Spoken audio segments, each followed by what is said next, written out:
د خیبر پښتونخوا وزیر اعلی سهیل افریدي علاقه چې کوم خیبر په دغه کې یوه داسې سیمه هم شته چې نن موږ خبر شو چې آبادي تقریبا 50,000 ده و د زنانو شمار پکې تقریبا 15,000 نه کم زیات دی خو یو های سکول پکې زنانو نشته د دغه سیمې نامو ملګری کم چې د ورسک ډیم په سایډ کې آباد دی مطلب دا چې د سیند ته غاړه د تعلیم په تنده کې وخته دي نن خبر ملو شو چې سب تحصیل ملګری 50,000 پورې آبادي خو یو سنگل های سکول پکې جینکو نشته څه کوي چې اتم پاس کې کومه جینې یا خو سکول پرې په کور کې نه ځکه چې والدین غریبان دي علاقه پسمانده حالانکه د پېښور سره ډېره نږدې پراته و د علاقه د جمرود سره ډېره نږدې پراته و جمرود کې بېشماره های سکولونه دي و پرایمري سکولونه دي و میډل دي پکې حتی چې هایر سیکنډري هم پکې شته دی او کالج هم پکې شته دی خو ملګری پسمانده پاتې شوی دی نن د ملګرو چې کوم ملګري دي هغه موږ له اطلاع راکړه چې تاسو په دا باره کې موږ سره لږ مدد وکړو اواز پورته کړو چې موږ خپله معلومات وکړو مقامي صحافي سره هم رابطه وکړه د چیرمنانو سره هم رابطه وکړه چې دغه علاقې تقریبا شپږ ویسي دي ویلج هغوی چې کوم دي کونسلران دي او شپږ چیرمنان دي مطلب 12 خو نمایندګان هم شته ام پی ای هم شته ام ان ای هم شته سنټران هم په دې علاقه باندې شته په تعلیم په میدان کې دغه سیمې خلک ډېر وروسته پاتې شوي دي د دې لپاره څوک کردار ادا کوي د دې لپاره تاسو کردار ادا کوو زه کردار ادا کوم ځکه چې د بلې سیمې د ماشومانو جنکو د هلکانو لپاره تعلیمي ادارې شته د ملګرو دپاره څه لا نشته آیا ملګری پاکستانی نه آیا ملګری ووټ نه اچوي آیا په ملګرو کې تعلیم شره کمه ده آیا ملګري والدین چې نه غواړي چې خپل بچې خپل ورانې خپل خورانې سکولونو ته ولګي نه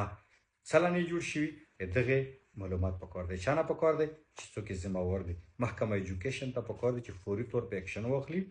او سروي وکړي نه ځمکو کمه شته ډېره غټه ځمکه ورسره پرته ده هغه شلمان د غرونو پورې ډېر ځایونه ورسره پراته دي په یو داسې ځای کې یو څو های سکول نه یوم نه دوام نه کم از کم چې د 50,000 آبادۍ کې د 23 نه واخله تر 15,000 پورې د زنانو شمار دی نو هغه علاقه کې په یو په دوو په درو باندې هم کار نه کېږي خو فوري توګه باندې د یو های سکول ځکه ورته ضرورت دی چې کم ماشومه چې کوم میټرک وطن پاس کړي میډل نه پاس هغه یا خو په کور کې نه جاهله پاتې شي ټیک شو هغه میټرک ارمان یې پوره نه شي یا چې کوم والدین دي د پېښور لرې نږدې چې لږ ډېر وس لري هغو ته درومي یوه مور تعلیم یافته وي هغه د غونډې کورنۍ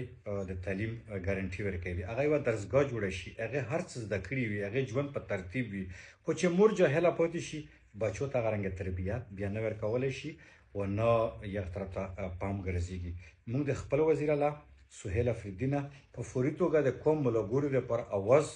پورته کړو و هغه نه مطالبه کوو چې په ملګرو سیمه کې یو دوه یا درې های د جنکو سکولونه فوري منظوري ورکړي ځکه چې تعلیم ایمرجنسي په نامه ډېر پروګرامونه شوي په کې په ګورنمنټ کې تاسو کتلي او اورېدلي وي خو دغه طرف یې څه لا توجه نه جوړه شوې یو غوښتل مې چې نن تاسو سره د یو غټ نیوز شیر کړم داسې وړوکی نیوز نه پته هغو خلکو ته لګېږي چې په کومه علاقه کې د کم شي کمای وي ځکه چې همدا ملګری کوم هم ټیکس ورکوي همدا ملګري کوم چې کم دی څومره قیمتي مربل د ملګري سیمې تاسو ته پته شته حکومت ته څومره هغه جنریټ کېږي په باندې خو آیا